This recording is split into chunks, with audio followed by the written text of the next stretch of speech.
இன்று வைத்தியசாலைகளை நாங்கள் எடுத்து பார்த்தால் இன்று வைத்தியசாலைகளிலே இருக்கின்ற வைத்தியர்கள் அந்த வைத்தியசாலையிலே இருக்கின்ற குப்பை கூலங்களை பத்த வைத்துவிட்டு இதன் மூலமாக சுத்தம் செய்கின்ற ஒரு விடயத்தை இன்று கிளீன் ஸ்ரீலங்காவாக காட்டுகின்றார்கள். அல்லது சுகாதாரத்துறையிலே காணப்படுகின்ற குறைபாடுகளை நிவர்த்தி செய்கின்ற விடயங்களை எவ்வாறு தீர்க்க முடியும் என்பதை நாங்கள் இந்த கிளீன் ஸ்ரீலங்கா மூலமாக நாங்கள் பார்க்க வேண்டும். அதை விடுத்துவிட்டு அந்த பிரதேசத்திலே அல்லது அந்த வரையறைக்குள்ளே காணப்படுகின்ற கடதாசிகளையும் குப்பைகளையும் எரித்துவிட்டு நாங்கள் துப்புராக்கி விட்டோம் அல்லது நாங்கள் தூயப்படுத்தி விட்டோம் என்று சொல்லுவது உண்மையிலே இதுதான் உங்களுடைய கிளீன் ஸ்ரீலங்காவா என்பதை நாங்கள் கேட்க விரும்புகின்றோம். இந்த கிளீன் ஸ்ரீலங்கா என்று சொல்லப்படுகின்ற இதன் சம்பந்தமாக ஒரு குழுவை நியமித்திருக்கின்றீர்கள். இந்த குழுவிலே ஒரு 18 உறுப்பினர்களை நீங்கள் நியமித்திருந்தாலும் இந்த குழுக்களிலே ஒரு தமிழ் பேசுகின்ற ஒருவர் உள்வாங்கப்படாத ஒரு விஷயம் உண்மையிலே ஒரு கேட்க வேண்டிய ஒரு விஷயம், எல்லாரும் விளங்க வேண்டிய விஷயம். இப்பொழுது நாங்கள் ஏன் ஒரு தமிழ் பேசுகின்ற ஒருவரை இதுக்குள்ளே நீங்கள் உள்வாங்கவில்லை என்று நாங்கள் கேட்டால் நீங்கள் சொல்லுவீர்கள் நீங்கள் இனவாதம் பேசுகின்றீர்கள், நீங்கள் இனவாதம் பேசாதீர்கள் என்று சொல்வீர்கள். ஏனென்றால் இதுதான் தொடர்ச்சியாக செய்து கொண்டிருக்கிறீர்கள்.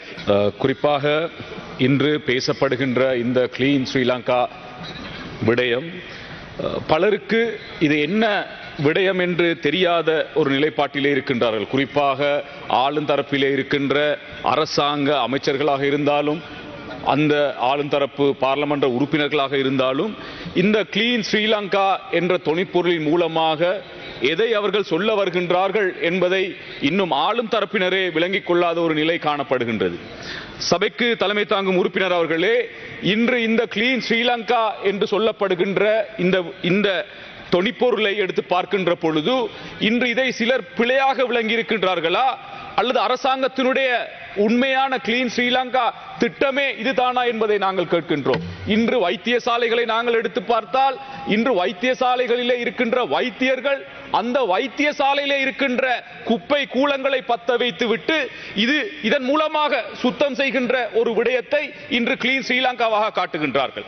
இன்று வைத்தியசாலைகளை அல்லது சுகாதாரம் சம்பந்தமான விடயங்களை நாங்கள் எடுத்து பார்த்தால் இன்று சுகாதாரத்திலே காணப்படுகின்ற ஊழல் அல்லது சுகாதாரத்துறையிலே காணப்படுகின்ற குறைபாடுகளை நிவர்த்தி செய்கின்ற விடயங்களை எவ்வாறு தீர்க்க முடியும் என்பதை நாங்கள் இந்த கிளீன் ஸ்ரீலங்கா மூலமாக நாங்கள் பார்க்க வேண்டும். அதை விடுத்துவிட்டு அந்த பிரதேசத்திலே அல்லது அந்த வரையறைக்குள்ளே காணப்படுகின்ற கடதாசிகளையும் குப்பைகளையும் எரித்துவிட்டு நாங்கள் துப்புராக்கி விட்டோம் அல்லது நாங்கள் தூயப்படுத்தி விட்டோம் என்று சொல்லுவது உண்மையிலே இதுதான் உங்களுடைய கிளீன் ஸ்ரீலங்காவா என்பதை நாங்கள் கேட்க விரும்புகின்றோம். அதே போன்று இந்த அரசாங்கம் இந்த கிளீன் ஸ்ரீலங்கா என்று சொல்லுகின்ற இந்த விடயத்தை எவ்வாறு ஆரம்பித்தார்கள் என்பதை நாங்கள் விளங்கிக் கொள்ள வேண்டும். ஏனென்றால் ஆரம்பிக்கின்ற அந்த சந்தர்ப்பத்திலே வாகனங்கள் குறிப்பாக 3 வீலர்ஸ் அதே போன்று பஸ்களுடைய மேலதிகமாக பொருத்தப்பட்டிருக்கின்ற அந்த உபகரணங்கள் அல்லது அந்த கவர்ச்சியாக காணப்படுகின்ற அந்த விடயங்களை அகற்ற வேண்டும் என்று சொல்லுகின்ற ஒரு விடயம் பரவலாக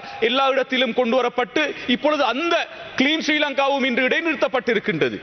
ஆகையால் இந்த கிளீன் ஸ்ரீலங்கா என்று சொல்லுகின்ற இந்த விடயம் என்ன என்பதை சரியாக நீங்கள் விளங்கப்படுத்த வேண்டும் என்பதை நாங்கள் கேட்கின்றோம். குறிப்பாக இன்னும் ஒரு விடயம், இந்த கிளீன் ஸ்ரீலங்கா என்று சொல்லப்படுகின்ற இதன் சம்பந்தமாக ஒரு குழுவை நியமித்திருக்கின்றீர்கள். இந்த குழுவிலே ஒரு 18 உறுப்பினர்களை நீங்கள் நியமித்திருந்தாலும் இந்த குழுக்களிலே ஒரு தமிழ் பேசுகின்ற ஒருவர் உள்வாங்கப்படாத ஒரு விஷயம் உண்மையிலே ஒரு கேட்க வேண்டிய ஒரு விஷயம், எல்லாரும் விளங்க வேண்டிய விஷயம். இப்பொழுது நாங்கள் ஏன் ஒரு தமிழ் பேசுகின்ற ஒருவரை இதுக்குள்ளே நீங்கள் உள்வாங்கவில்லை என்று நாங்கள் கேட்டால் நீங்கள் சொல்லுவீர்கள் நீங்கள் இனவாதம் பேசுகின்றீர்கள், நீங்கள் இனவாதம் பேசாதீர்கள் என்று சொல்வீர்கள். ஏனென்றால் இதுதான் தொடர்ச்சியாக செய்து கொண்டிருக்கிறீர்கள். இன்று எல்லா விடயத்திலுமே சபைக்கு தலைமை தாங்கின்ற உறுப்பினர் அவர்களே, இன்று கிழக்கு மாகாணத்தை எடுத்துக்கொண்டால் கூட இன்று சில அரசு அதிகாரிகளுடைய இடமாற்றம் இன்று ஒரு கேள்விக்குறியாக காணப்படுகின்றது. எவ்வாறான அடிப்படையில் எவ்வாறான இடமாற்றங்கள் வழங்கப்படுகின்றன என்பதை நாங்கள் கேட்க விரும்புகின்றோம். ஆகையால் நாங்கள் ஒரு முஸ்லிம் அதிகாரி இல்லை அல்லது ஒரு தமிழ் அதிகாரி இல்லை என்று சொன்னால் நீங்கள் உடனே இனவாதம் என்று சொல்லுகின்றார்கள். ஆகையால் தயவு செய்து இந்த விடயத்தையும் நீங்கள் கருத்தில் கொள்ள வேண்டும் என்பதை நாங்கள் இந்த இடத்திலே கேட்டுக்கொள்கின்றோம். இன்று ஜனாதிபதி அவர்கள் குறிப்பாக 2 மாதங்களுக்கு பிறகு மக்கள் சந்திப்பின் மூலமாக பல விடயங்களை பேசுகின்றார்கள். இன்று ஜனாதிபதி அவர்கள் இன்று ஒரு சீசனுக்காக பேசுகின்ற ஒரு ஜனாதிபதியாக மாறியிருக்கின்றார். ஏனென்றால் இன்று மக்களை சந்தித்த உடன் தான் அவருக்கு பாராளுமன்ற உறுப்பினர்கள் அமைச்சர்களுடைய கொடுப்பனவு முன்னாள் ஜனாதிபதியுடைய கொடுப்பனவு எல்லாம் அந்த தேர்தல் வருகின்ற காலங்களில் மாத்திரம்தான் ஞாபகம் வருகின்றதா என்பதை நாங்கள் கேட்க விரும்புகின்றோம். இன்று பாருங்கள், இன்று எத்தனையோ உறுப்பினர்களுடைய முன்னாள் ஜனாதிபதிகளுடைய உரிமைகள், பாதுகாப்பு, கொடுப்பனவு சம்பந்தமான பல விஷயங்கள் பேசப்படுகின்றன. இது மக்கள் மத்தியிலே பேசி மக்களை சந்தோஷப்படுத்தி மக்கள் மூலமாக வாக்கெடுக்க செய்யப்படுகின்ற ஒரு செயற்பாடா என்பதை நாங்கள் கேட்கின்றோம். என்றால் பாராளுமன்றத்திலே ஜனாதிபதி அவர்கள் பேசுகின்ற பொழுது பாராளுமன்ற உறுப்பினர் சம்பந்தமாக எந்த விடயமும் பேசுவதில்லை.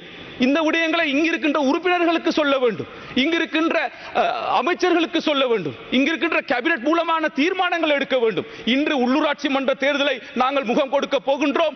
அந்த உள்ளூராட்சி மன்றத்திலும் எங்களுக்கான ஒரு ஆதரவு பெற வேண்டும் என்பதற்காக இன்று மீண்டும் இந்த அரசியல் பயணத்தை ஆரம்பித்திருக்கின்றார்கள். நீங்கள் செய்வது சரியா என்பதை நாங்கள் கேட்கின்றோம். இன்று நீங்கள் பாருங்கள், ஒரு புதிய அரசியல் கலாச்சாரத்தை உருவாக்க வேண்டும் என்று வந்தவர்கள், ஆனால் நீங்கள் எவ்வாறான ஒரு அரசியல் கலாச்சாரத்திலே பயணிக்கின்றீர்கள் என்பதை நாங்கள் கேட்கின்றோம். இன்று டிசிசி உங்களுடைய பிரதேசத்திலே நடக்கப்படுகின்ற ஒருங்கிணைப்பு குழு கூட்டங்கள் எவ்வாறு நடைபெறுகின்றது என்பதை நீங்கள் எல்லோரும் புரிந்து கொள்ள வேண்டும். அது ஒரு அரசியல் லாபத்துக்காக நீங்கள் அந்த டிசிசியை நடத்துகின்றீர்களா, அல்லது உண்மையாக மக்களுடைய பிரச்சனையை தீர்ப்பதற்காக நடத்துகின்றீர்களா, அல்லது அந்த டிசிசி மூலமாக வருகின்ற உள்ளூராட்சி மன்ற தேர்தலிலே உங்களுடைய உறுப்பினர்களை கூட்டுவதற்காக நீங்கள் செய்கின்றீர்களா என்பதை நாங்கள் கேட்கின்றோம். ஆகையால் மக்கள் இன்று தந்திருக்கின்ற உங்களுடைய ஆதரவு சரியாக நீங்கள் பயன்படுத்துகின்றீர்களா என்பதை நாங்கள் விளங்க வேண்டும். இன்று இங்கிருக்கின்ற பல பாராளுமன்ற உறுப்பினர்கள், குறிப்பாக ஆளுங்கட்சியிலே இருக்கின்ற பாராளுமன்ற உறுப்பினர்கள் இந்த அரசாங்கத்திலே என்ன நடக்கின்றது என்பதை கூட தெரியாமல் இந்த இடத்திலே இருந்து கொண்டிருக்கின்றார்கள். அவ்வாறு இந்த அரசாங்கத்தினுடைய அந்த விடயங்களை பேச வேண்டும் என்றால் சிலரிடம் அவர்கள் அனுமதி வாங்க வேண்டிய ஒரு சூழல் இந்த இடத்திலே காணப்படுகின்றது. ஆகையால் இது கூட சென்ற காலங்களிலே நடைபெற்ற ஒரு அரசியல் கலாச்சாரத்தை போன்றுதான் இன்று உங்களுடைய அரசியலும் நடைபெறுகின்றது என்பதுதான் இன்று வேதனையாக காணப்படுகின்றது. இன்று பல மக்கள் பல எதிர்பார்ப்பிலே இன்று உங்களுக்கு அதிகாரத்தை தந்திருக்கின்றார்கள். இன்று பாராளுமன்ற அதிகாரங்கள் இருக்கின்றன. ஜனாதிபதி இன்று உங்களுடைய ஜனாதிபதியாக இருக்கின்றார்கள். இப்பொழுது நீங்கள் கேட்க விரும்புகின்ற போல் இருக்கின்றது, உள்ளூராட்சி மன்ற அதிகாரங்களையும் தந்தால் தான் எங்களால் இன்னும் பல விடயங்களை மேற்கொள்ள முடியும் என்பதை நீங்கள் எதிர்பார்க்கின்றீர்களா, அல்லது மாகாண சபை அதிகாரத்தையும் உங்களால் தந்தால் தான் நீங்கள் இந்த எல்லா விடயத்தையும் செய்யலாம் என்று நீங்கள் நினைக்கின்றீர்களா என்பதை நாங்கள் கேட்க விரும்புகின்றோம். ஆகையால் தயவு செய்து மக்களுடைய பிரச்சனைகளை தீர்க்கின்ற சிலர் மறந்திருக்கின்றார்கள். நீங்கள் இப்பொழுது ஆளுங்கட்சியிலே இருக்கின்றீர்கள் என்று ஜனாதிபதி அவர்கள் கூட உண்மையிலே பேசுவது சரியான விடயங்கள், ஆனால் இன்னும் எதிர்க்கட்சியிலே இருந்ததை போன்று பேசிக் கொண்டிருக்க முடியாது. இன்று நீங்கள் சில விடயங்களை நீங்கள் அமல்படுத்த வேண்டும். இன்று ஜனாதிபதிக்கு ஒதுக்கப்படுகின்ற நிதி குறைக்கப்பட்டிருந்தால் அந்த நிதியின் மூலமாக மக்களுக்கு ஏதாவது ஒரு நலன் நடந்திருக்கின்றதா என்பதை நாங்கள் கேட்கின்றோம். இன்று பாதுகாப்பு குறைக்கப்பட்டிருக்கின்றது, முன்னாள் ஜனாதிபதியுடைய பாதுகாப்பை இல்லாமல் ஆக்கியிருக்கோம் என்று சொல்லுகின்றீர்கள். இன்று ஒவ்வொரு பிரதேசங்களிலுமே துப்பாக்கி சூடுகள் நடைபெற்றுக் கொண்டிருக்கின்றன. ஆகையால் இவ்வாறான விடயங்களை கருத்தில் கொண்டு இன்னும் கதை சொல்லுகின்ற அரசியலை தொடராமல் மக்களுக்கு சேவையாற்றுகின்ற, மக்களுடைய பிரச்சனைகளை தீர்க்கின்ற விடயங்களை நீங்கள் முன்னெடுக்க வேண்டும் என்பதை இந்த இடத்திலே நான் கேட்டுக்கொள்கின்றேன்.